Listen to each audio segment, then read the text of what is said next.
Assalamualaikum warahmatullahi wabarakatuh. Bismillahirrahmanirrahim. Alhamdulillahi rabbil alamin. Wa bihi nasta'in ala umuri dunya wa din. Wassalatu wassalamu ala ashrafi anbiya wal mursalin. Wa ala alihi wa sahbihi wa man sara ala nahjihi bi ihsanin. Ila yaumidin wa ba'd. Allahumma salli wa sallim wa barik wa an'im ala rasulillahi alaihi salatu wassalam. وعلى آله وصحبه أجمعين اللهم إنا نسألك علما نافعا ونعوذ بك من علم لا ينفع اللهم انصرنا والمسلمين خاصة المظلومين منهم في فلسطين وفي كل مكان اللهم ارحمنا وجميع مشايخنا يا رب العالمين اللهم أصلح لنا أمورنا كلها وأصلح لنا ولاة أمورنا إنك ولي ذلك والقادر عليه. Hadirin Allah muliakan, alhamdulillah kita panjatkan puji dan syukur kita kepada Allah tabaraka wa taala atas segala nikmat dan karunia yang Allah berikan kepada kita, sebagaimana salawat dan salam semoga senantiasa tercurah kepada Rasulullah alaihi salatu wassalam beserta para keluarga, para sahabat dan orang-orang yang istiqomah berjalan di bawah naungan sunnah beliau sampai hari kiamat kelak. Kita meminta kepada Allah ilmu nafi dan kita berlindung kepada Allah dari ilmu yang tidak bermanfaat, dan kita meminta kepada Allah kekuatan untuk bisa terus mendekat kepadanya dan bisa mengamalkan ilmu kita. Dan kita meminta keikhlasan dalam setiap ucapan dan perbuatan. Dan semoga Allah Subhanahu wa taala menerima amal ibadah kita. Amin ya rabbal alamin. Dan hadirin Allah muliakan, kembali kita bersyukur kepada Allah Subhanahu wa taala karena Allah Subhanahu wa taala memberikan taufik kepada kita untuk melangkahkan kaki dan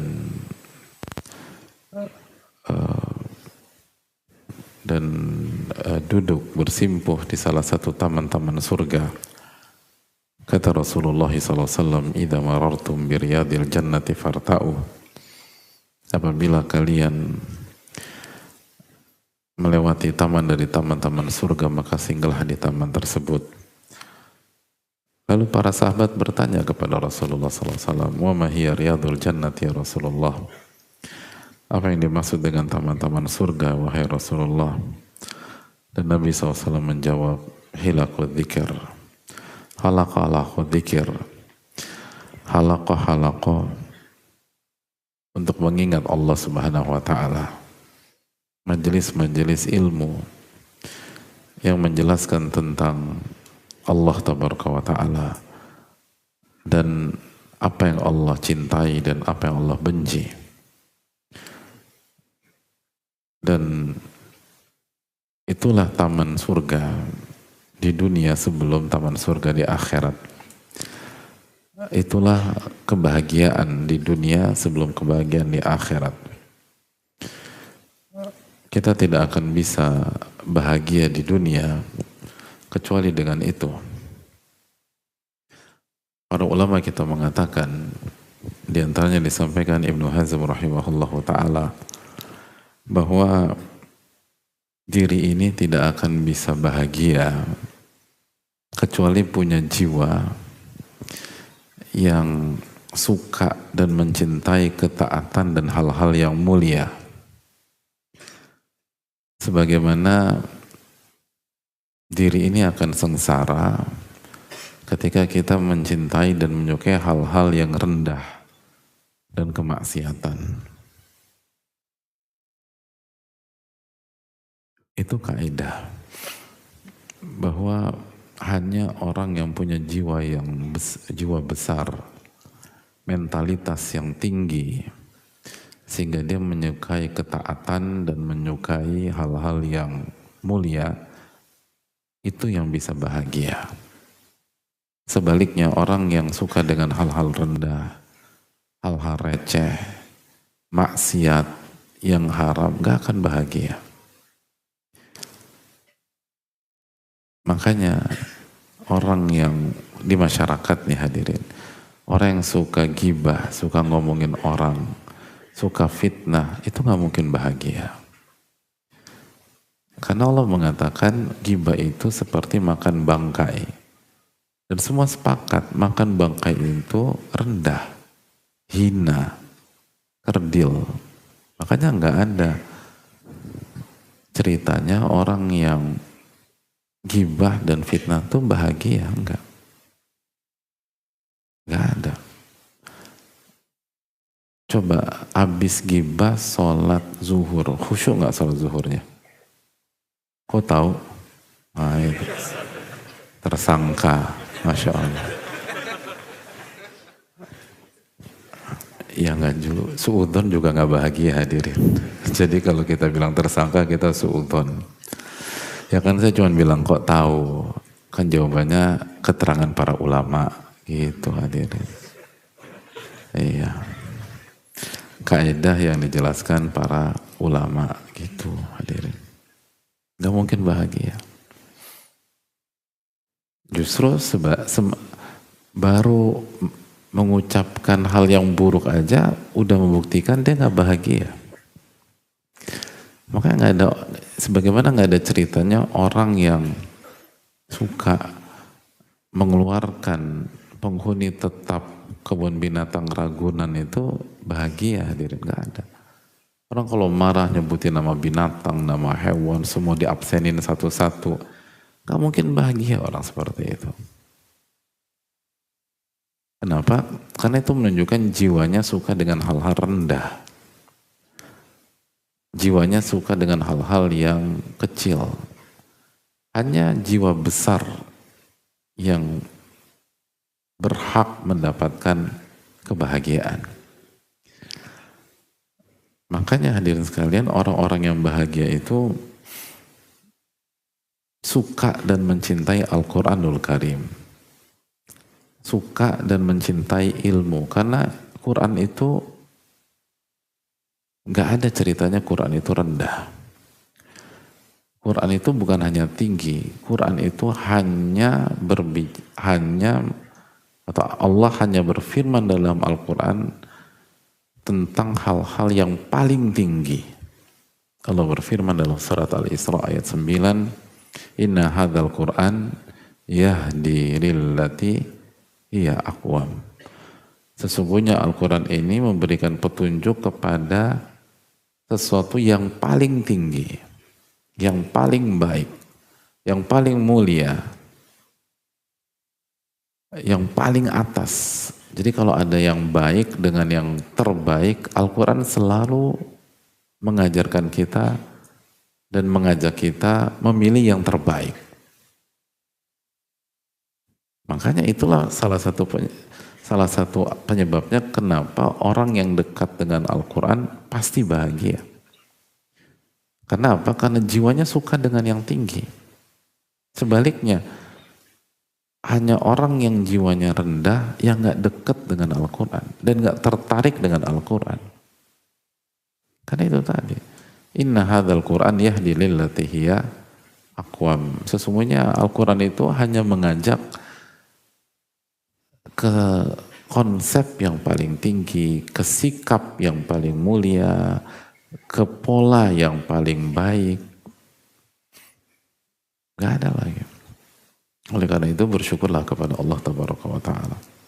Dan itu hal yang sangat penting untuk kita renungkan, bahwa ternyata kebahagiaan itu ada rumusnya. Dan di antaranya hadirin Allah muliakan, bahwa kata para ulama, fas-sa'idu man anisat nafsuhu bil fadail wa ta'at wa nafarat 'anir radha'il wal ma'asi. Kata para ulama, orang yang bahagia adalah orang yang jiwanya itu tenang, senang sama hal-hal yang mulia, hal-hal yang tinggi, hal-hal yang penuh dengan keutamaan dan ketaatan demi ketaatan. Dan nggak suka dengan hal-hal rendah. Nggak suka dengan hal-hal rendah dan kemaksiatan, nggak suka. Makanya contoh simpel ya,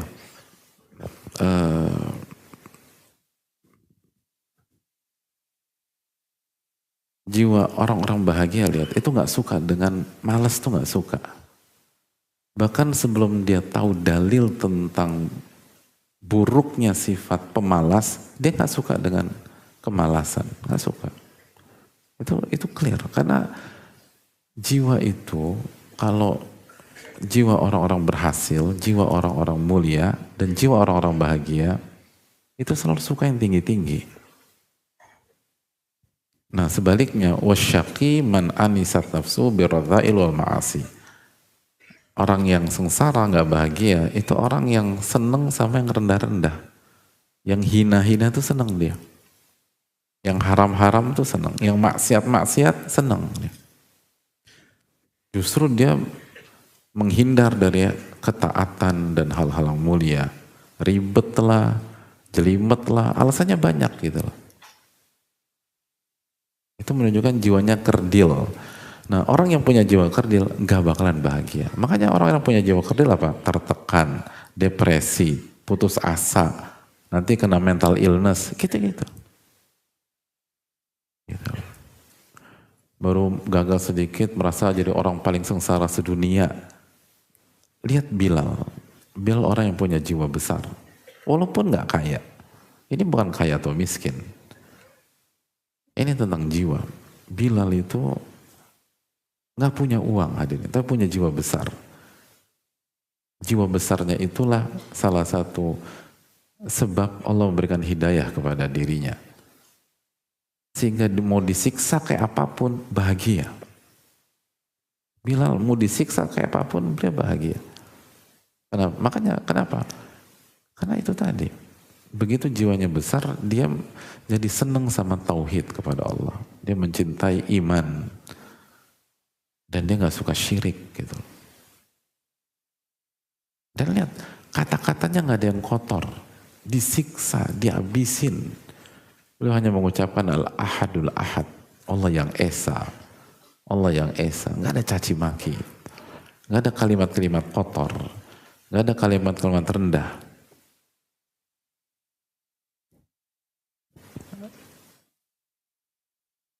Itu padahal dihabisin hadirin.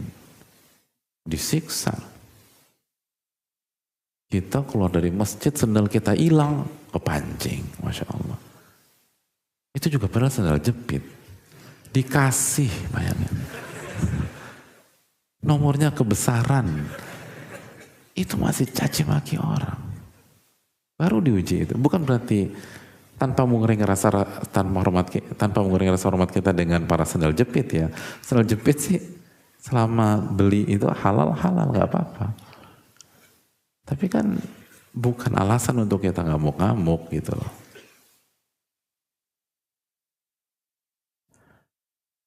Dan kita rasakan ketika kita gitu, kita nggak bahagia sama sekali. Makanya ini yang perlu kita camkan. Dan ini tujuan kita belajar. Tujuan kita belajar yang benar itu bukan hanya mendapatkan ilmu secara konten, walaupun itu sangat penting, tapi kita juga ingin memperbaiki jiwa kita. Lalu kita mengupgrade jiwa kita. Dan kita ingin membuat jiwa kita lebih besar, lebih mulia, dan lebih tinggi lagi. Karena hanya orang-orang yang punya jiwa besar yang bisa meraih kebahagiaan. Jiwa kerdil gak bahagia hadirin. Hanya orang yang punya jiwa besar. Karena sekali lagi, semua hal yang mulia, semua kewajiban itu butuh jiwa besar. Mengamalkan tauhid itu butuh jiwa besar. Mengamalkan iman butuh jiwa besar. Memaafkan orang butuh jiwa besar. sabar ketika disakiti orang butuh jiwa besar. Suami memaafkan istri atau istri memaafkan suami butuh jiwa besar. Dan kita lihat ketika kita punya jiwa besar lebih tenang, lebih nyaman. Jadi hadirin Allah muliakan, ini yang perlu kita renungkan dan bersyukurlah kepada Allah Subhanahu wa taala ketika kita bisa memahami hal tersebut dan bagaimana kita mengamalkannya. Dan kembali kita ingatkan, kita berada di bulan mulia terakhir dari 3 bulan mulia yang datang berturut-turut, dan kita berada di bulan Al-Muharram. Setelah Muharram kita harus tunggu sampai Rajab baru ketemu lagi bulan mulia. Maka mumpung masih ada di bulan mulia, maksimalkan hadirin dan jaga diri kita dari dosa. Karena dosa dilipat gandakan di hari-hari ini. Sebagaimana pahala dilipat gandakan di hari-hari ini. Sebagaimana tafsir surat At-Taubah ayat 36. Dan kita masuk di period yang paling mulia dari bulan Muharram. Sebagaimana 10 hari terakhir adalah period yang paling mulia dari bulan Ramadan. 10 hari pertama Dzulhijjah adalah period yang paling mulia dari bulan Dzulhijjah.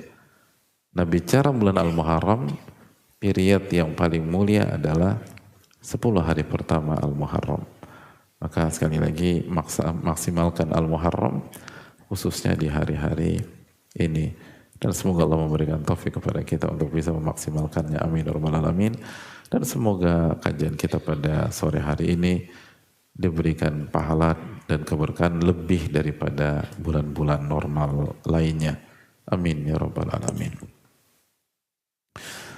Hadirin Allah muliakan, di pertemuan yang lalu kita sudah membahas tentang hasad dan bagaimana kita menjaga diri dari hasad.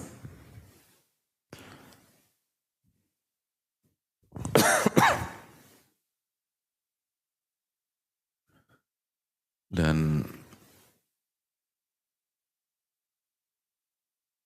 kita telah jelaskan di poin terakhir kita pada kesempatan yang lalu bahwa ada hal yang dilupakan oleh orang yang hasad. Dan pada saat kita mengatakan ini, perhatian kita tidak tertuju kepada si A, si B, si C. Justru perhatian kita tertuju pada diri kita sendiri. Bahwa orang yang hasad itu, kata para ulama, sejatinya yang dia komplain adalah Allah Subhanahu wa ta'ala. Yang dia komplain adalah takdir Allah Tabaraka wa ta'ala. Yang dia komplain adalah apa yang Allah berikan kepada saudaranya.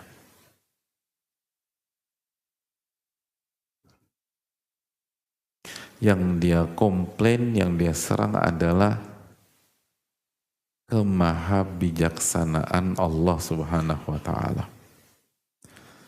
Yang dia komplain adalah kemahahikmahan Allah Tabaraka wa ta'ala. Seakan-akan dia mengatakan Allah salah ketika ngasih teman saya.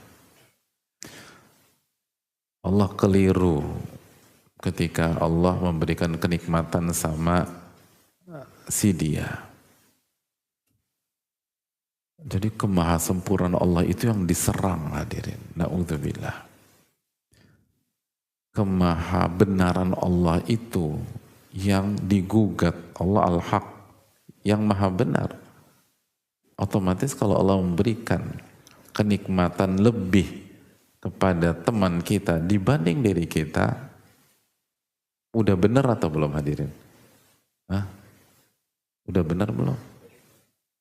Kok berat banget ngomongnya? Masih belum terima, Ustaz. Sekali lagi, Allah itu maha benar apa tidak?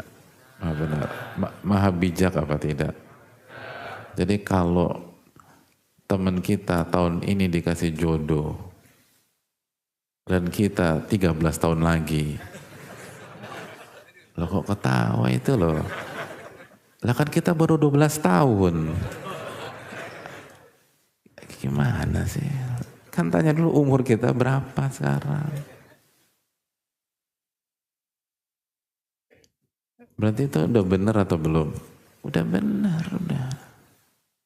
Kalau gaji teman kita 100 juta, gaji kita 3,5 juta. Udah bener atau belum? Udah bener, alhamdulillah. Udah bijak atau belum? Nah, sebel nggak terima kenyataannya? Nah, itu masalahnya Allah. Ya agak sakit sih Pak Ustadz. Hadirin Allah muliakan. Coba kita renungkanlah bahwa gak mungkin sesuatu itu berjalan tanpa takdir Allah, tanpa ketetapan Allah yang maha bijak. Dan seringkali kita tuh hanya ngelihat satu sisi hadirin. Betul mungkin teman kita dapat 100 juta, tapi apa kita juga ngelihat riwayat penyakitnya? Kita 3,5 juta Allah kasih kesehatan. Allah kasih teman-teman yang baik, teman-teman yang setia, teman-teman yang saling support, teman-teman yang suka kasih hadiah. Kan gitu. Terus seringkali yang kita lupa juga, yaitu tak. Jadi kita hanya ngelihat tuh orang dari satu sisi. Terus kita nggak ngelihat, misalnya dia dapat 100 juta, anaknya berapa? Kita 3,5 juta jomblo, hidup sebatang kara, nggak ada tanggungan, itu loh maksudnya. Teman kita 100 juta, anaknya 21. Lalu Allah uji 7 anaknya sakit. Lalu 3 anaknya masuk kuliah. Lalu 4 anaknya masuk SMP, SMA, sama SD. Uang gedung yang SMA 50 juta. Uang gedung yang SMP 20 juta. Uang gedung yang SD 15 juta. Yang paling tua sakit, biaya namanya 40 juta. Habis bos 100 juta hadirin. Kita 3,5 sendiri. Loh ini lihat positifnya itu loh. Gak ada beban.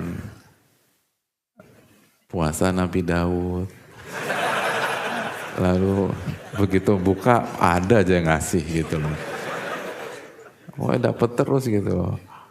Jadi udah 3,5 juta itu kepake 200.000, 350.000, udah pakai 1.000 tuh. Ya udah terimalah takdir Allah Subhanahu Wa Taala dan terus berusaha, terus berjuang, syukuri Allah Tabaraka Wa Taala, ibadah dikencengin, takwa dikuatin. Kadang-kadang kita tuh nggak ngelihat secara utuh, yaitulah manusia itu kan dzuluman jahula hadirin. Manusia itu zolimnya luar biasa, bodohnya minta ampun. Jadi ada begitu deh. Padahal kalau kita tahu lebih jauh saja dan kita lebih mau berhusnudzon dengan Allah, bahwa Allah nggak mungkin zolimi hamba-hambanya, maka kita akan sadar bahwa memang benar. Dia pantas mendapatkan lebih daripada saya. Kenapa? Karena tanggungannya lebih banyak, tanggung jawabnya lebih besar, dan seterusnya. Dan itu, dan juga perlu hadirin kita katakan, Allah itu kan hadirin sekalian, artinya pertanyaan Allah pada hari kiamat itu kan tergantung berapa banyak yang Allah kasih. tsumma latus'alunna yawma idzin 'anil na'im.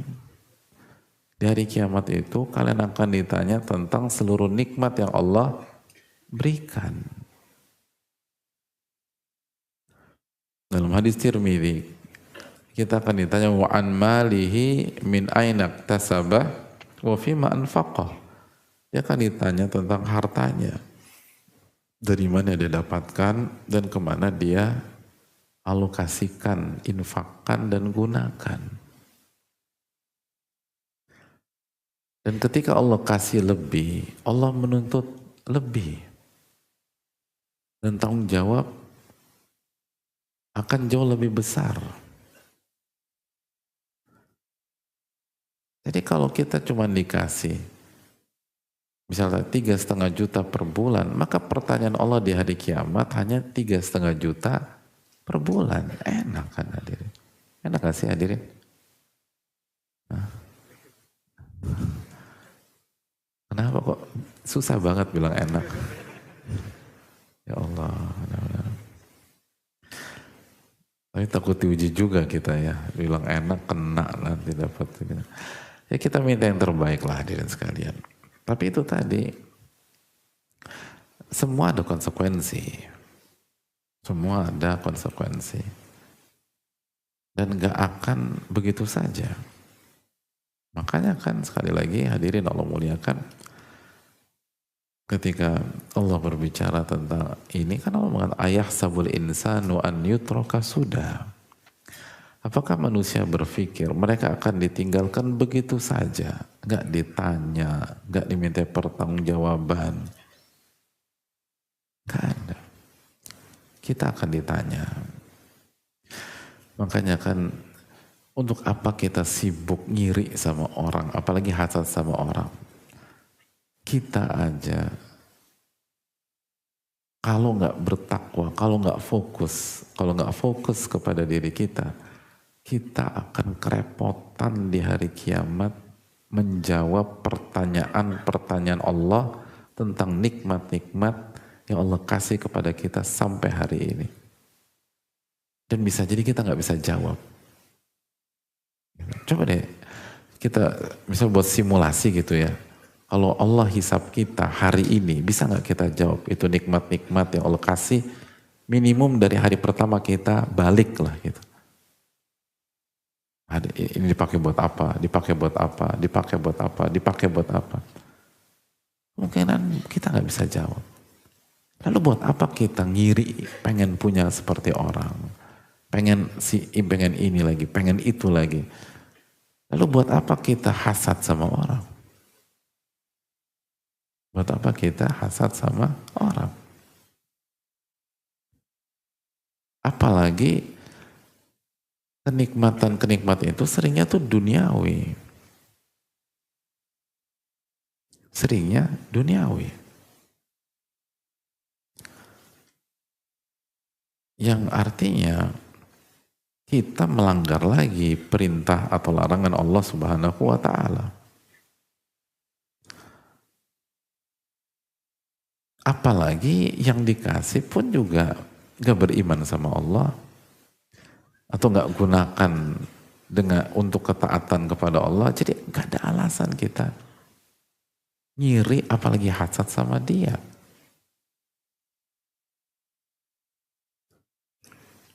Dan bukankah kenikmatan duniawi itu adalah ujian? Nah kok ngiri dan hasad sama ujian itu loh? Kan itu aneh banget, kok ngiri dan hasad sama ujian. Dulu waktu kita SMA, waktu kelas 1 atau kelas 2, kelas 1 apa tuh? 1A, 1B, 1C. SMA kan nih ngomong-ngomong? SMA. Kelas 1 apa? Kelas 1B. Ketika jam pertama 1A ujian fisika dan gak ada pemberitahuan sama sekali, dan habis istirahat kita punya pelajaran fisika, Lalu kita dapat kabar 1A, ujian fisika pelajaran pertama. Pertanyaannya, siapa yang ngiri di antara kita? Coba ngiri angkat tangan. Beruntung banget sih mereka. Ujian fisika, coba ada yang bilang gitu.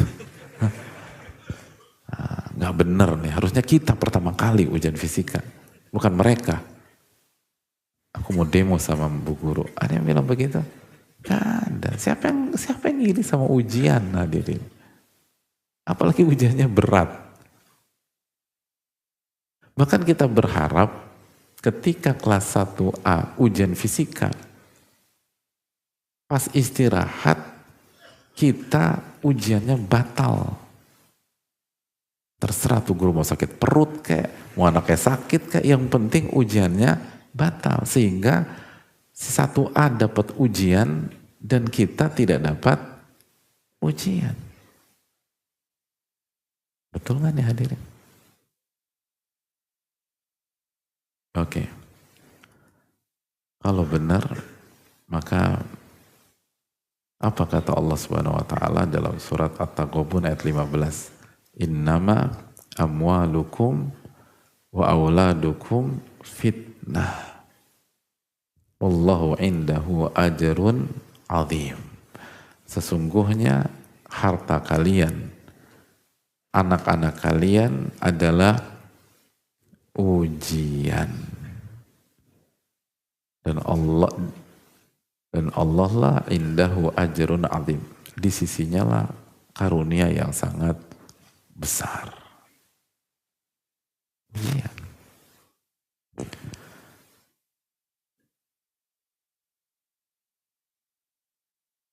Ujian ada. Dan kalau itu dimiliki oleh orang-orang yang gak beriman, semakin parah. Allah berfirman dalam surat At-Taubah ayat 55, fala tu'jibka amwaluhum wala auladuhum. Maka janganlah kalian terpukau dengan harta mereka dan anak-anak mereka. Jangan terpukau. Jangan sampai harta mereka dan anak-anak mereka membuat kalian kagum, membuat kalian terpukau. Kenapa? Innama yuridullah liyu'adzibahum biha fil hayati dunya wa tazhaqa anfusuhum wa hum kafirun. Karena tujuan Allah Subhanahu wa taala memberikan harta.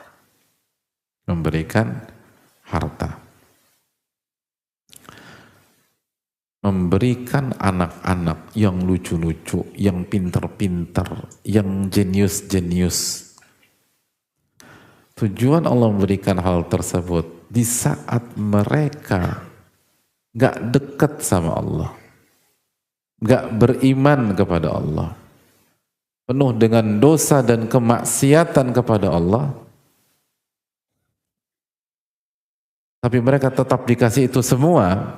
Tujuan Allah agar Allah mengadab mereka dengan harta dan anak-anak tersebut. Itu diadab sama Allah. Loh kok Anda pengen itu loh? Kan aneh. Keberadaan harta dalam rangka mengadab mereka, menghancurkan mereka. Istidraj. Loh kok ada orang istidraj, Anda pengen itu loh. Sampai hasad pula. Ini kan gak nyambung. Jadi hadirin Allah muliakan. Maka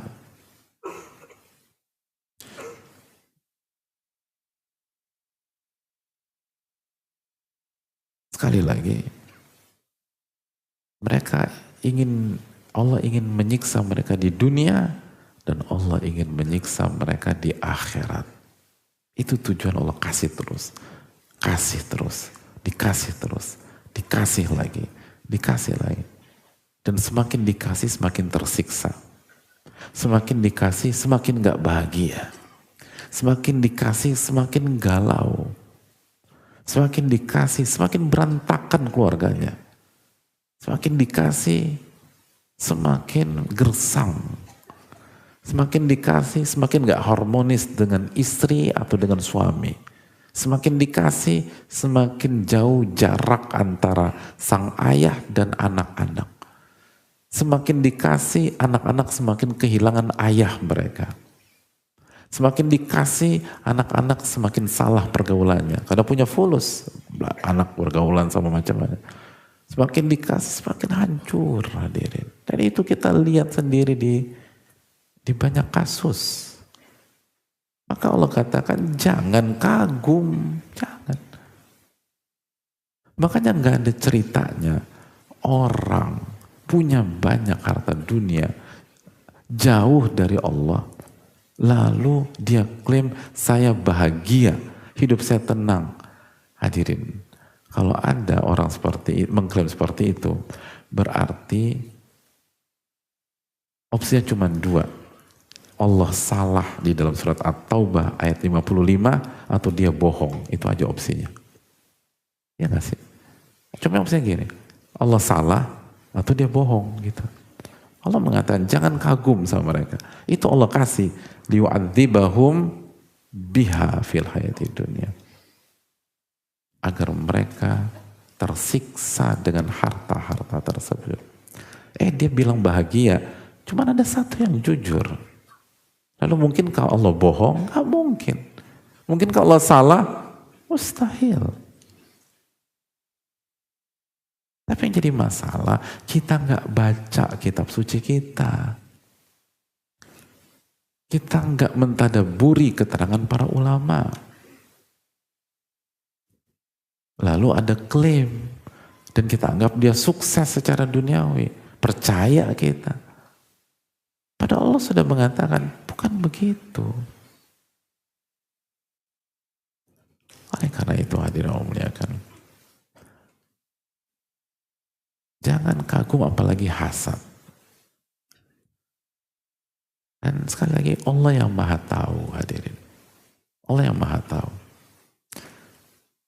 Dan Allah kasih garansi. Semua yang Allah kasih itu sudah sesuai dengan kemahabijaksanaan Allah tabaraka wa ta'ala. Cuman kita yang gak paham, kita yang gak tahu, kita yang gak ngerti, itu poin. Maka yang harus dilakukan adalah beriman kepada Allah, bukan hasad. Jadi gak nyambung. Harusnya yang kita lakukan adalah mempelajari tentang Allah. Mempelajari nama-nama dan sifat-sifat Allah. Biar tenang. Banyak orang opsinya bukannya mempelajari tentang Allah, bukannya mempelajari nama dan sifat Allah, bukannya mentauhidkan Allah, justru hasad sama saudaranya, tambah berantakan. Jadi kalau kita bingung kembali kepada Allah. Makanya sekali lagi, hasad ini gak bisa dipisahkan dengan permasalahan iman dan tauhid kepada Allah. Hasad ini pada akhirnya ini tentang ketidakpahaman seorang hamba kepada nama dan sifat Allah Subhanahu wa ta'ala. Dan bagaimana Allah begitu sempurna dalam membagi-bagikan rizki dan begitu bijak dalam membagi-bagikan kebaikan, keutamaan dan lain sebagainya. Itu poin. Dan Allah yang lebih tahu tentang porsi yang paling tepat untuk kita. Porsi yang paling tepat untuk kita. Itu yang harus kita yakini. Jadi intinya gini loh, kalau kita ngeliat teman kita dapat ini, kok gue nggak dapat ya? Kok aku nggak dapat? Padahal aku lebih banyak sholatnya, lebih banyak zikirnya, lebih banyak berinfaknya menurut klaim kita. Kita nggak pernah tahu. Bisa jadi dia infak nggak bilang siapa-siapa 3 kali lipat di atas kita. Tapi anggap aja lah. Anggap saja kita lebih banyak ibadahnya, tapi dia yang dikasih lebih banyak. Bilang ke diri kita, kalau Allah kasih lebih, belum tentu saya setaat sekarang gitu. Kalau Allah buat saya lebih kaya lagi atau jadi orang kaya, belum tentu saya bisa sholat seperti sekarang. Saya tutup dengan surat Asy-Syura ayat 27. Allah berfirman, walau basatallahu rizqa li'ibadihi labagaw fil ardi.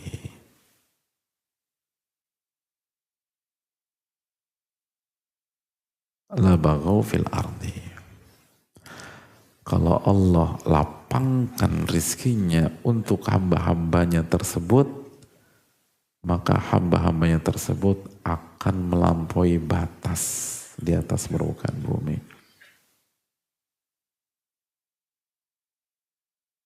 Bukan jadi baik, jadi melampaui batas. Walakin yunazzilu biqadari ma yasha' innahu biibadihi khabirun basir. Allah tutup dengan firman-Nya, dan Allah yang paling tahu dan maha melihat hamba-hambanya tersebut. Itu paling tahu. Allah paling tahu berapa rizki yang paling tepat buat kita. Allah paling tahu seberapa kualitas kecerdasan yang paling cocok buat kita. Allah paling tahu kualitas kegantengan yang paling cocok buat antum misalnya gitu. Nah ini segini aja udah. Kalau lebih, nggak sholat dia gitu. Lupa nanti dia jadi pujaan perempuan, lupa sama Allah Subhanahu Wa Taala. Misalnya gitu loh. Misalnya antum nih kalau 0 sampai 10 kira-kira berapa? 0,2, kejam banget. 8 lah ya, 8 ya. Ini 8, 8,1, 8,2, 8,3 gitu ya. Jadi kalau lokasi 9, gak sehat gitu. Jadi kita terfitnah gitu. Jadi kasih 8 aja gitu. Masa 0,2, itu bukan tawadhu, itu pesimis. Ya lah itu. Sama, kekayaan juga gitu. Kalau Allah lebihkan, lapangkan, justru bukannya baik, jadi zolim nih orang. Maka segini aja, gitu. Jadi udah enak plong hati kita, nggak ada hasad-hasad. Kenapa? Karena kita dekat sama Allah dan tahu betapa bijaknya Allah dalam memberikan sesuatu kepada hambanya. Aku qouli hadza wa astaghfirullakum. Kita lanjutkan pada salat maghrib. Wassalamualaikum warahmatullahi wabarakatuh.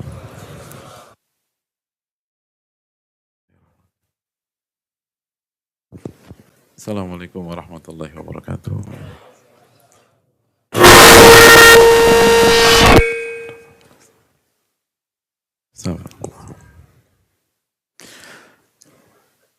Bismillahirrahmanirrahim. Alhamdulillahirabbil alamin.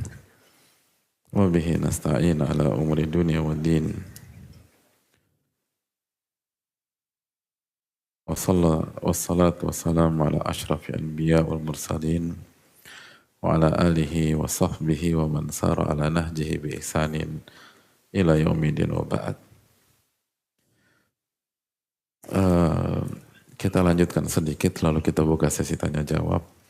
Insyaallah taala.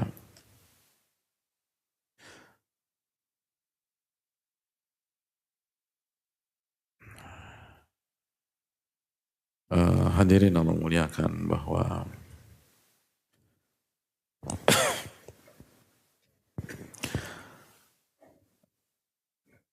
ketika ketika sebagian ulama membahas tentang surat Asy-Syura ayat 27, walau basatallahu rizqa liibadihi labagaw fil ard, apabila Allah lapangkan rizki kepada hamba-hambanya tersebut, maka mereka akan melampaui batas. Mereka akan melampaui batas. Walakin yunazzilu biqadari ma yasha'. Namun Allah turunkan sesuai dengan apa yang Allah kehendaki. Dibawa ke maha bijaksanaan Allah Subhanahu wa taala. Innahu bi ibadihi khabirum basir. Allah maha mengetahui baik yang global maupun detail dari hamba-hambanya tersebut. Allah tahu yang terbaik buat kita. Dan Allah maha melihat. Sebagian ulama seperti As-Sa'di rahimahullahu ta'ala ketika mentafsirkan ayat ini, beliau membawakan sebuah athar, sebuah riwayat, bahwa Allah Subhanahu wa ta'ala berfirman, inna min ibadi man la yasluh imanuhu illal ghina.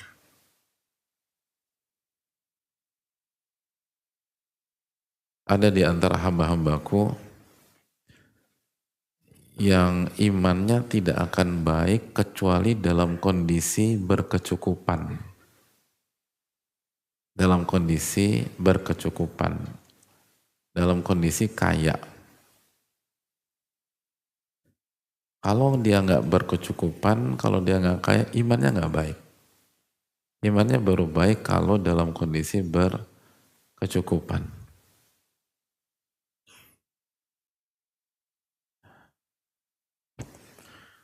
Kayaknya saya tuh Pak Ustadz. Jangan buru-buru menjimulkan lah. Walau afqartuhu la afsadahu dhalik. Kalau aku buat dia miskin, dia fakir, maka itu justru ngerusak imannya. Merusak imannya. Wa inna min ibadi man la yaslu imanuhu ilal faqr. Atau wa inna min ibadi man la yuslihu imanahu illal faqru. Dan ada hamba-hambaku yang imannya tidak akan baik kecuali dalam kondisi fakir. Dalam kondisi fakir, dalam kondisi tidak cukup, dalam kondisi miskin gitu loh, dalam kondisi tidak berkecukupan. Walau aqnaituhu la afsadahu dzalik. Dan kalau aku kasih kekayaan, aku buat dia berkecukupan, itu justru ngerusak imannya. Itu justru merusak imannya. Masya Allah ya. Nah, kira-kira antum yang mana hadirin? Yang pertama apa yang kedua? Pertama lagi. Allah Ustaz. Alhamdulillahnya ini bukan dikembalikan ke selera kita. Tapi ini dikembalikan ke ilmu Allah Subhanahu wa ta'ala. Jadi berangkat dari riwayat yang dibawakan para ulama. Jadi bisa jadi yang menyebabkan apa yang kita dapatkan tidak sebanyak teman kita, tidak sebanyak sahabat kita, tidak sebanyak kompetitor kita.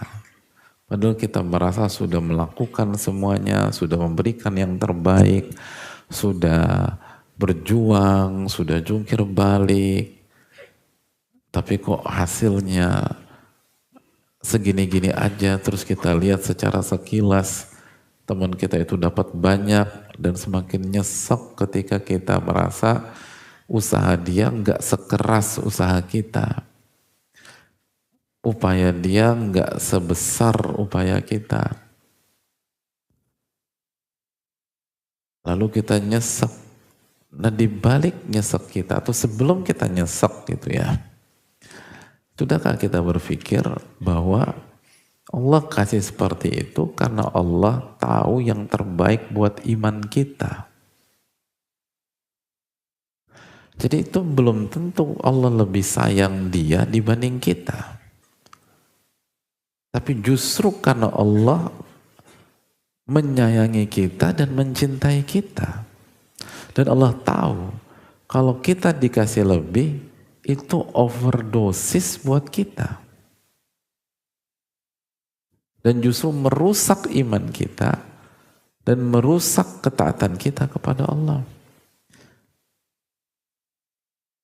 Nah, disinilah terjadi dua perspektif, dua sisi. Banyak di antara manusia, angle-nya, sudut pandangnya hanya duit, duit, duit.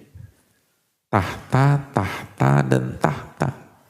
Wanita, wanita, dan wanita. Atau kalau yang akhwat, suami, suami, suami. Loh, ini sholat apa lagi?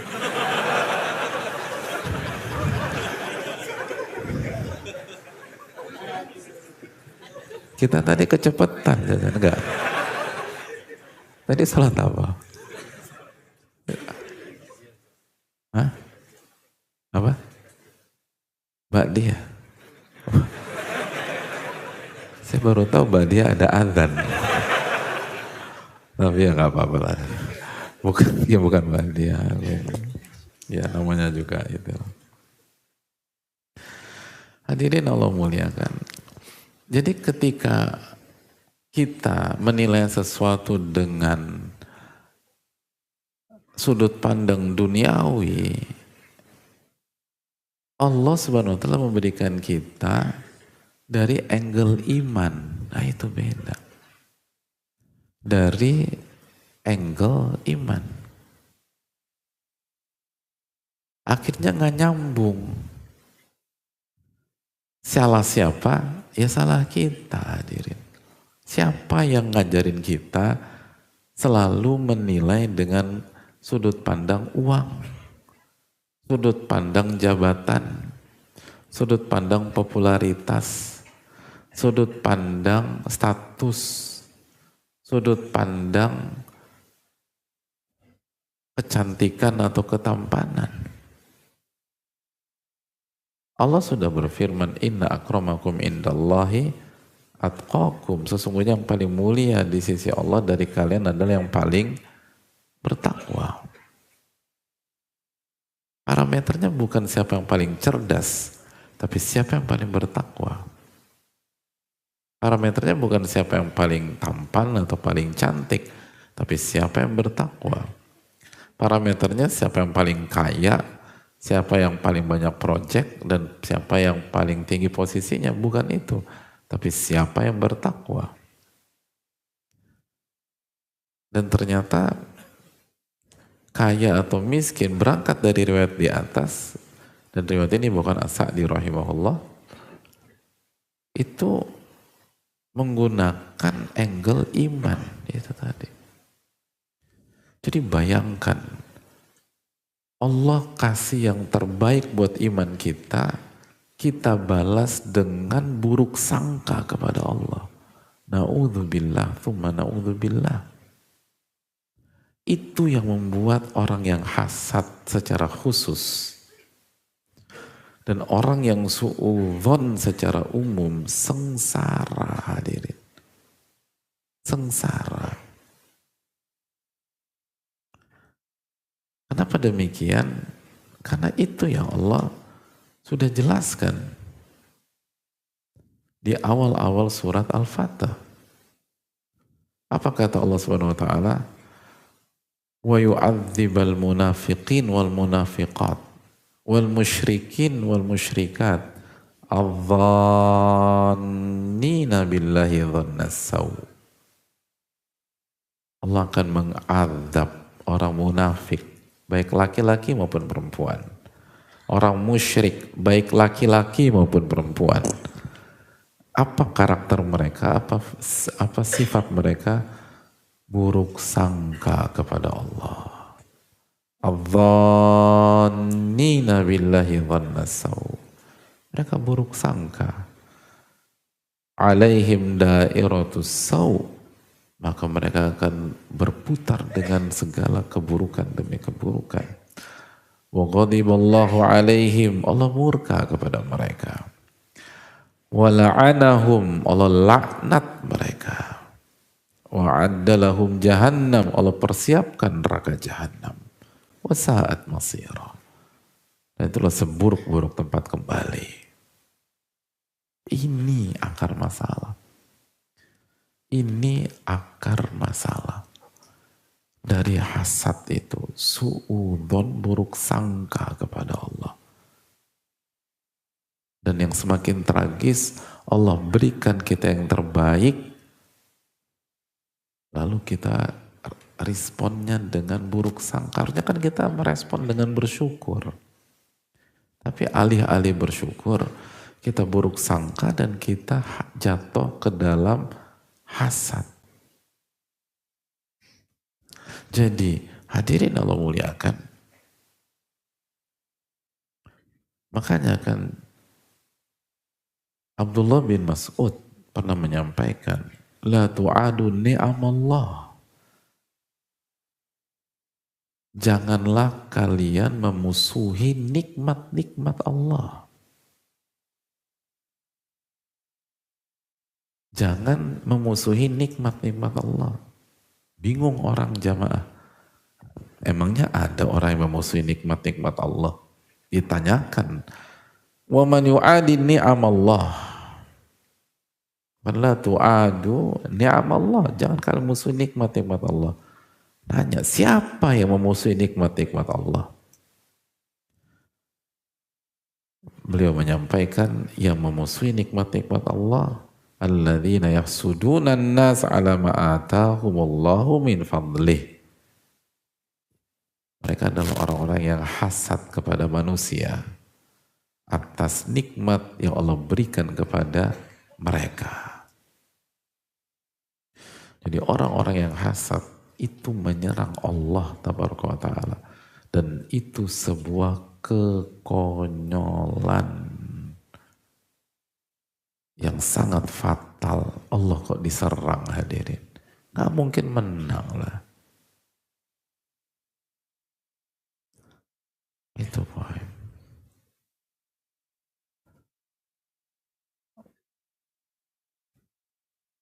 Jangankan nyerang Allah, ya gak mungkin lah.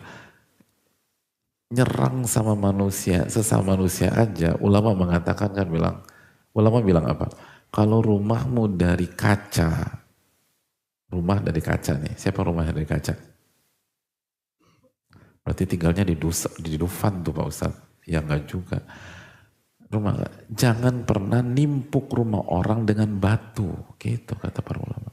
Kalau rumah Anda dari kaca, jangan pernah cari masalah dengan orang dengan menimpuk rumah orang dari batu.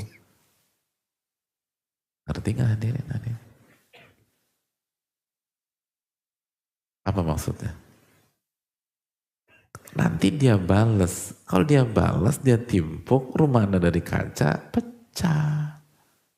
Artinya, kalau Anda punya banyak kekurangan, jangan nyerang orang. Kalau dibalas, Anda lebih berantakan daripada dia.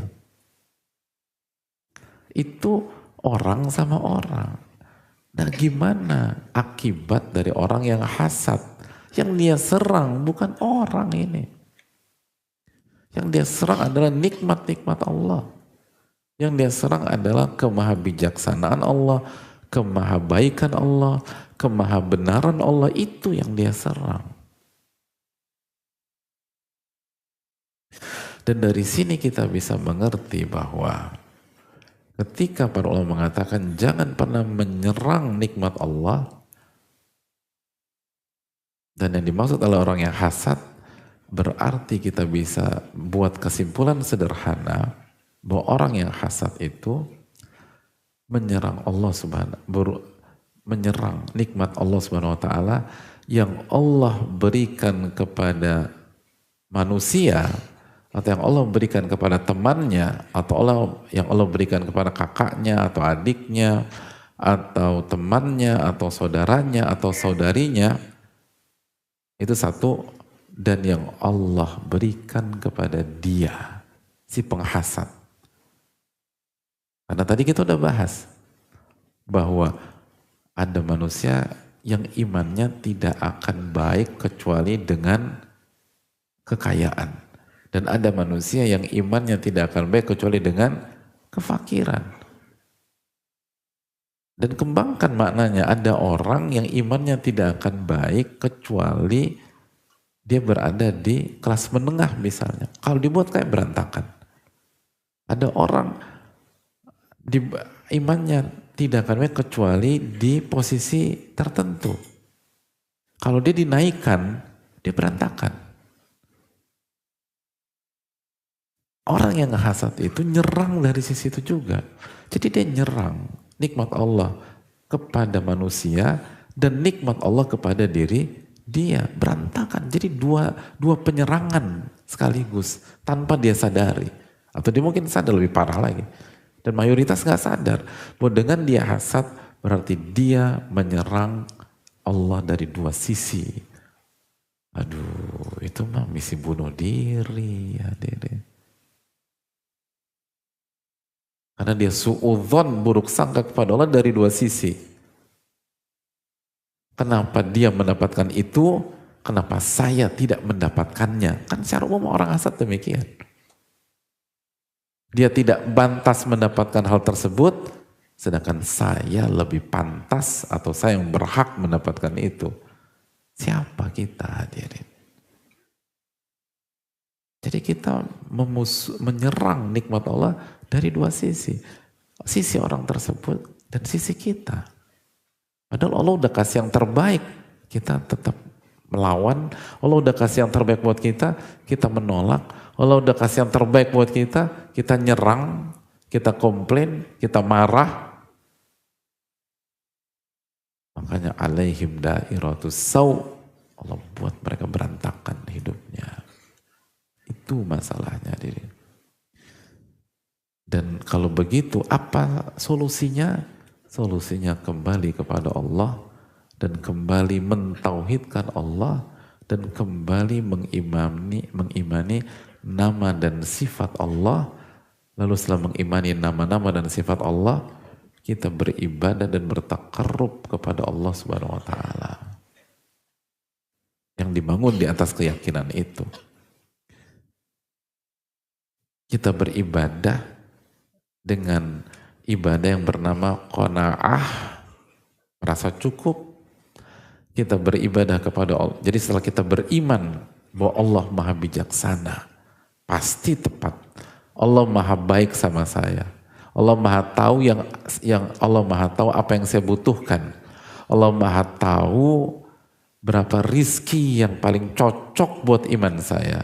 Allah maha tahu siapa pasangan yang bisa membuat iman saya itu baik dan kapan saya menikah. Allah maha tahu sejauh mana karir saya yang masih aman buat iman saya. Allah maha tahu sebesar apa bisnis saya yang paling cocok untuk menjaga ketakwaan saya. Ketika kita meyakini hal ini, kita mengimani nama-nama dan sifat Allah, maka selanjutnya keimanan ini akan melahirkan ibadah yang bernama qanaah, merasa cukup. Oh, tenang. Qanaah. Melahirkan ibadah yang bernama ridho terhadap takdir Allah. Ridho, alhamdulillah. Gitu loh. Lu tahu nggak temen lo itu yang waktu SMA lo ajarin matematikanya, kan dulu kan matematikanya dodol tuh, lo ajarin gitu loh. Lo kan pempek, dia dodol gitu misalnya, jadi pakai nama-nama makanan. Ternyata sekarang gajinya itu 120 juta. Lo masih WMR aja. Ridho terhadap takdir Allah, gak masalah. Dzalika fadlullah yu'ti ma yasha. Itu karunia yang Allah berikan kepada orang yang Allah kehendaki, nggak masalah ridho. Oh juga 120 juta belum tentu halal suudzon. Jangan ditambah hadirin. Itu suudzon. Buruk sangka lagi sama orang. Dia mudah. Namanya juga ridho. Itu itu berkedok ridho tapi nyikat orang lagi. Jangan. Ya insya Allah halal. Gak masalah. Dia mungkin butuh kebutuhan. Dia mungkin punya jalur panti asuhan. Dia mungkin punya pondok tahfidz yang dia akan ini. Enak ridho tuh enak hadirin. Nah itu hadirin. Jadi ada nanti ada ibadah namanya qanaah, ada ibadah yang namanya ridho, ada ibadah yang namanya baik sangka sama Allah, husnudzon, baik sangka sama Allah. Jadi kaya akan ibadah kita, gitu. Nah sehingga orang beriman itu, apalagi penuntut ilmunya, ketika terjadi gap atau ada perbedaan pembagian rizki antara dia dengan saudara dia, itu adalah kesempatan dia mentauhidkan Allah. Nah, itu kesempatan dia beribadah sama Allah, kesempatan dia mengagungkan Allah, kesempatan dia untuk beriman kepada Allah dengan iman yang jauh lebih tinggi. Jadi hidup tuh enak hadirin. Hidup itu tuh tenang gitu loh jamaah. Nah semua dimulai dari apa? Dari mengenal Allah tabaraka wa ta'ala. Mengenal nama dan sifat Allah. Bahwa Allah tuh gak mungkin zolim. Kan Allah udah berfirman, Inni haramtu zulma ala nafsi. Aku telah haramkan kezoliman pada diriku sendiri. Gak mungkin aku buat kebijakan zolimin kita tuh gak mungkin. Allah udah kata, ini haramtu zulma ala nafsi. Atau dalam ayat Al-Quran, dalam Ali Imran 182, wa annallaha laysa bidhallamin lil abid. Dan Allah gak mungkin menzolimi hamba-hambanya. Gak mungkin. Pasti itu yang terbaik buat kita. Pasti itu yang terbaik buat kita. Jadi itulah yang harus kita camkan. Jadi ternyata tauhid itu tuh kemana-mana jemaah. Dan ternyata tauhid itu bukan sebuah teori di atas kertas. Tapi tauhid itu real. Dan masuk ke setiap realita hidup kita. Dan terbukti menjadi resep jitu dalam hasad, dalam konflik horizontal, dalam kesengsaraan dan kebahagiaan, dan lain seterusnya. Makanya para ulama menyatakan bahwa tauhid itu adalah tugas utama para nabi dan rasul itu. Karena semua nanti muaranya ke sana udah. Itulah jemaah. Jadi nggak mungkin bisa menyelesaikan penyakit sosial yang bernama hasad ini. Ini penyakit sosial dan penyakit pribadi ya, penyakit pribadi dan sosial tanpa tauhid tuh nggak bisa. Harus obatnya itu kembali kepada Allah, memahami nama dan sifat Allah, lalu pemahaman itu mengkristal sebagai sebuah keyakinan. Lalu keyakinan itu melahirkan ibadah kepada Allah semata. Di antaranya adalah tadi qanaah, ridho, sabar, yakin sama Allah, husnudzon kepada Allah. Dan itu ibadah-ibadah hati yang sangat powerful. Nah ketika ibadah hati kuat, sholat jadi khusyuk, tenang, baca Quran enak. Nah, itu lagi gak kepikiran dia lagi. Kan kalau hasad kan udah bilang mau makan ingat dia, mau minum ingat dia, mau sholat ingat dia. Gitu. Bener, lisan alhamdulillahirobbilalamin, tapi hati kurang ajar tuh orang. Jadi nggak nyambung. Padahal lisan itu alhamdulillahirobbilalamin, segala puji bagi Allah. Tapi hati itu mikirin orang yang biasa, akhirnya sholat berantakan. Tapi kalau tauhidnya kuat, sholat tuh lempeng. Daripada ngurusin orang, mendingan saya menikmati apa yang Allah kasih kepada saya. Dan bagaimana ngejaga itu agar tidak digunakan ke hal yang Allah tidak ridhoi. Itu aja. Allah Ta'ala bisawab. Saya rasa cukup sampai di sini. Dan kita akan masuk ke penyakit kedua, yaitu ujub. Beberapa penyakit yang paling mematikan. Insya Allah kita akan bahas di pertemuan yang akan datang. Kita akan buka sesi tanya jawab. Wassalamualaikum warahmatullahi wabarakatuh.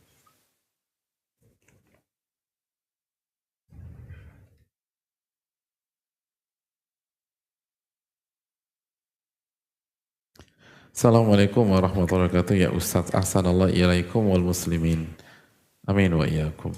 Ustadz, bagaimana sikap kita sebagai orang yang terkena hasad dari kawan sendiri? Jadi kita ini sebagai korban. Dia nyenggol-nyenggol terus di sosmed. Nah, dia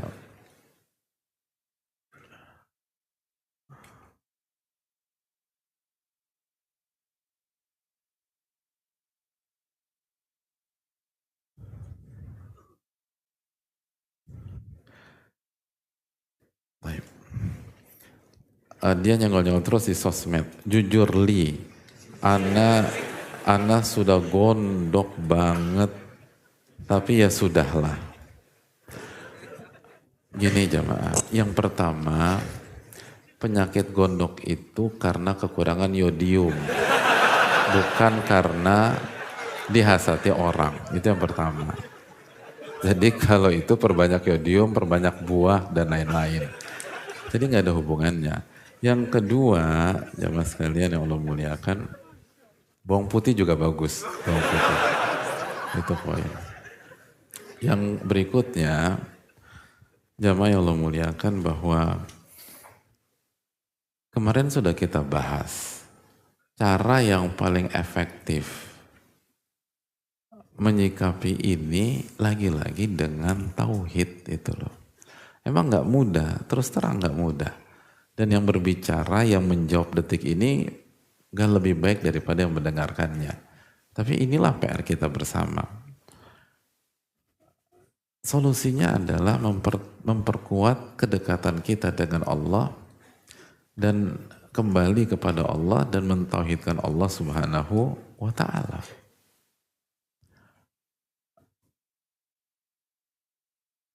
Dan kembali mengerti apa pesan dari ini semua. Allah berfirman tentang tujuan dari ini semua.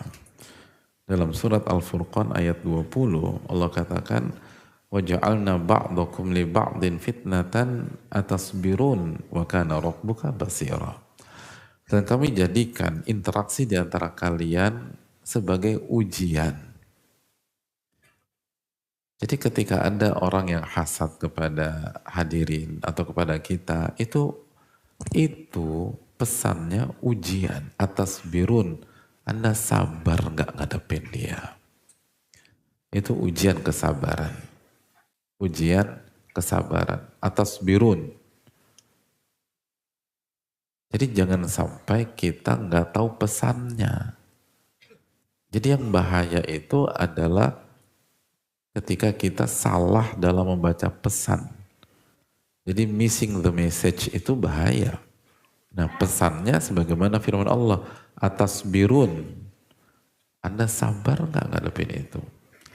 Lalu Allah tutup dengan resep biar kita sabar. Wa kana rabbuka basira. Ternyata resepnya lagi-lagi mengenal Allah Subhanahu wa Ta'ala. Lalu mentauhidkan Allah Subhanahu wa Ta'ala. Ingat, jangan fokus ke orang yang nyenggol. Jangan. Fokuslah kepada Allah yang senantiasa melihat kita dan melihat bagaimana kita merespon orang tersebut. Jadi fokuslah kepada Allah yang melihat kita dan melihat bagaimana kita merespon orang tersebut. Apakah kita merespon dengan sabar atau kita merespon dengan hawa nafsu? Ini poinnya. Dan otomatis kalau kita alihkan fokus kita dari orang yang nyenggol ke Allah Subhanahu wa taala, pasti bisa untuk merespon dengan sabar. Pasti bisa insya Allah. Kenapa? Karena begitu fokus kita robah dari makhluk, dari fokus ke makhluk, ke Allah Subhanahu wa taala, lalu sehingga yang kita ingat adalah Allah, maka akan melahirkan ketenangan. Masih ingat surat Ar-Ra'd ayat 28? Ala bidzikrillahi tatmainul qulub. Ketahuilah dengan mengingat Allah, hati jadi tenang. Ketika kita ingat sama Allah, oh Allah lagi lihat saya nih. Allah lagi lihat bagaimana saya merespon. Lalu kita berzikir, kita ucapkan subhanallah dan seterusnya. Maka kita tenang. Kita jadi sholat. Kita jadi zikir. Begitu kita sholat, kita zikir. Kita tenang. Begitu kita tenang, sabar jadi lebih mudah. Makanya Nabi SAW kan juga ngadepin orang-orang hasad. Lisan-lisan orang yang hasad ke beliau, benci kepada beliau. Dan awalnya itu gak nyaman. Allah turunkan firman-Nya dalam surat apa? Surat apa? Kita bagi tugas ya. Saya sebutkan ayatnya, antum sebutkan suratnya. Walaqad na'lamu annaka yadhiqu sadruka bima yaqulun. Fasabbih bihamdi rabbika wa kun minas sajidin. Surat apa tuh? Al-Hijr. Ayat berapa? Sebelum terakhir.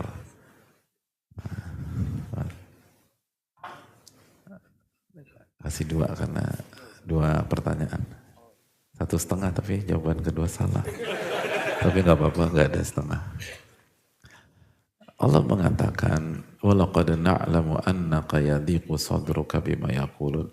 Kami ngerti, kami paham kata Allah, gimana perasaan engkau menghadapi ucapan-ucapan mereka.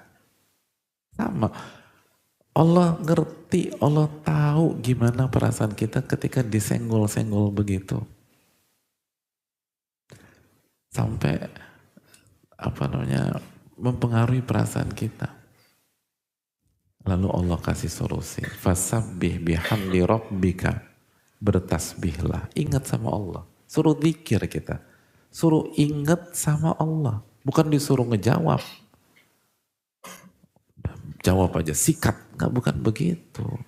Kalau mau sikat kamar mandi. Bukan, gak usah yang lain. Allah suruh kita ingat sama Allah. Bukan ingat sama dia. Fasabbih bihamdi rabbika wa kun minas sajidin. Allah suruh kita ingat sama Allah, bertasbih kepada Allah, bertahmid kepada Allah, ucapkan alhamdulillah, resapi, lalu sholat kata Allah. Wa kun minas sajidin. Sholat kata Allah. Sholat. Sholat. Tenang gitu loh. Orang tuh kalau udah ingat sama Allah, udah sholat, ala bidzikrillahi tatmainul qulub. Ketahuilah dengan mengingat Allah hati jadi tenang, enak. Lalu Allah tutup surat tersebut dengan mengatakan wa'bud rabbaka hatta ya'tiyakal yaqin. Dan beribadalah kepada Allah sampai datang kematian. Jalan terus aja gitu loh. Terus beribadah. Udah gak usah dihiraukan. Dan jalan terus dengan tenang, bukan dengan emosi, enggak. Dan jalan terus beribadah dan tenang sampai datang kematian. Itu hadirin. Jadi jalan terus aja. Sampai terus beribadah. Tapi dijalanin, ingat sama Allah dijalanin. Zikir sama Allah. Bertasbihlah kepada Allah. Jadi yang merasakan ketidaknyamanan itu bukan hanya kita. Nabi SAW pun pernah merasakan itu. Dan ini resep dari Rabbul Alamin ke manusia terbaik dan kekasihnya Sallallahu Alaihi Wasallam. Nah, resep itu bisa kita praktekkan dan kita coba dalam menghadapi orang-orang seperti itu. Makanya kemarin kan kita bilang bahwa apabila penghasad itu hasad kepada orang yang mentauhidkan Allah, yang beriman kepada Allah, yang senantiasa berzikir kepada Allah, maka dalam kasus hasadnya yang menderita, yang sakit hati, yang kecewa, yang terpuruk ada berapa orang? Hah? Satu. Siapa? Pelaku atau subjek atau objeknya? Subjeknya, yang hasad doang yang menderita. Yang dihasati mah santai aja. Gak menderita sama sekali. Yang ada tenang. Yang ada tenang. Makanya hadirin, ketika hadirin menghadapi pihak yang menghasad, fokusnya tuh jangan ke horizontal. Fokusnya vertikal. Ke Rabbul Alamin. Itu yang diminta oleh Allah. Fasabbih bihamdika wa kun minas sajidin. Allah nggak mengatakan bantah dia. Allah nggak mengatakan serang dia. Allah nggak katakan balas. Enggak. Allah katakan bertasbihlah kepada Allah. Pujilah Allah dan sholat. Sholat. Saya ingin tanya, ketika hadirin dihasati, diserang, difitnah, digibahi, dibuka aibnya atau dijelek-jelekin segala macam. Lalu kita sholat hadirin. Misalnya sholat zuhur atau sholat sunnah. Ketika hadirin sholat, habis takbiratul ihram baca apa? Nah, Al-Ikhlas. Yang gak sah hadirin. Yang pertama habis takbiratul ihram baca iftitah misalnya. Lalu setelah baca doa istiftah baca apa? Ta'awudz. Sabar dulu lah. Habis itu baca Al-Fatihah. Ketika baca Al-Fatihah kita baca ayat Alhamdulillahi Rabbil Alamin. Apa artinya? Kita memuji Allah atas nikmat yang Allah berikan. Kalimat tahmid. Dan kalimat tahmid itu penuh dengan penuh dengan rasa syukur atas nikmat-nikmat Allah. Makanya seberat apapun kondisi kita pada saat kita sholat, itu ayat gak boleh dirubah. Gitu loh. Karena mau rubah aja deh ayatnya deh.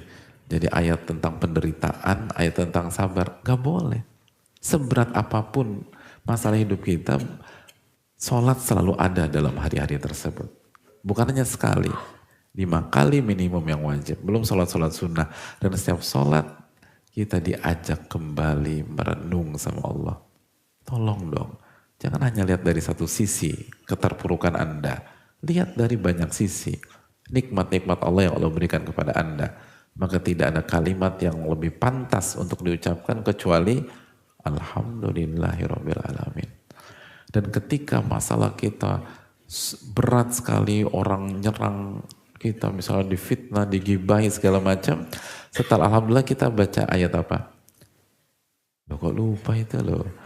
Habis Alhamdulillahirabbil alamin. Ayat berikutnya Ar-Rahmanir-Rahim. Boleh nggak kita ganti Syadidil Iqab? Nggak boleh hadirin. Ar-Rahman Ar-Rahim. Yang maha pengasih, lagi apa? Tenang lagi kita hadirin. Aduh. udah tenang gitu. Padahal awalnya tuh udah mumet banget. Kita diingatkan kita punya Rob yang sangat sayang dan sangat ngasih ke kita. Kita punya Allah yang maha penyayang lagi maha pengasih. Atau maha pengasih lagi maha penyayang. Kita ingat apa sih yang Allah kasih ke saya hari ini. Besar lagi semangat kita hadirin. Itu. Makanya orang kalau sholat itu benar-benar jadi penyejuk mata. Qurratu ain. Waju'ilat li qurratu aini fis sholat.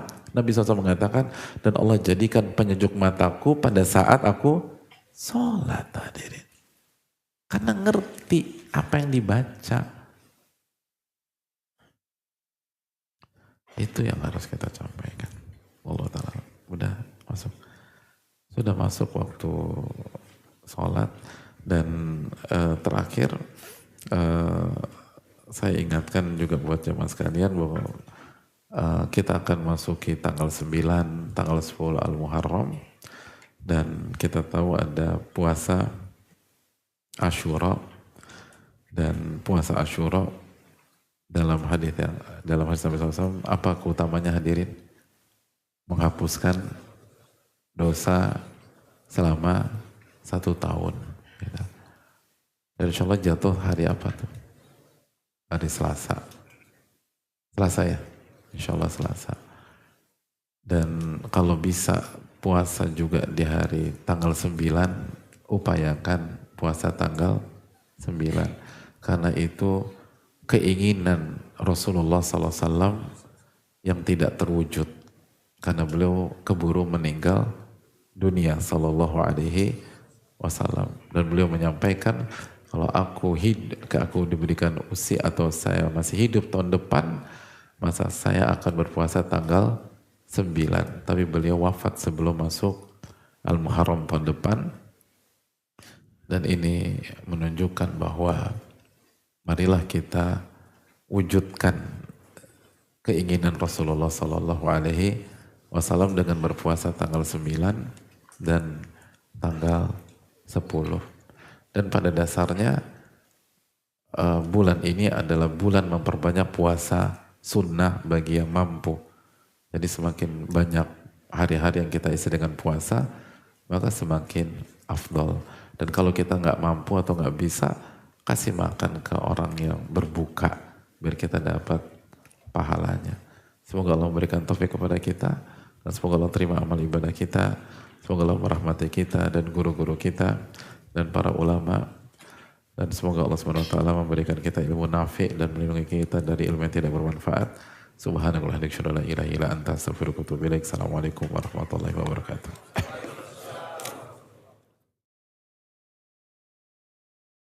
Tingkatkan amal di bulan haram, kian manfaat bagi sesama. Melakukan kebaikan dan senantiasa berikhtiar menebar manfaat kepada saudara-saudara lainnya menjadi salah satu jalan meraih ridha Allah Ta'ala. Di bulan haram ini, mari kian berjuang memberikan manfaat kepada sesama, mulai dari lingkungan terdekat hingga saudara yang jauh. Insya Allah, kita juga bisa menjadi bagian dari gerakan sehat bermanfaat. Rangkaian kegiatan di program Gerakan Sehat Bermanfaat meliputi donor darah, hitan massal, pelayanan kesehatan masyarakat, webinar kesehatan, posko medis di acara-acara umum, kegiatan acara kesehatan lainnya. Bagaimana akad program ini? Manfaatkan bulan mulia ini dengan berjuang bersama menjadi sebaik-baiknya manusia. Dimulai dengan bermanfaat bagi sesama. Salurkan sedekah terbaik kita melalui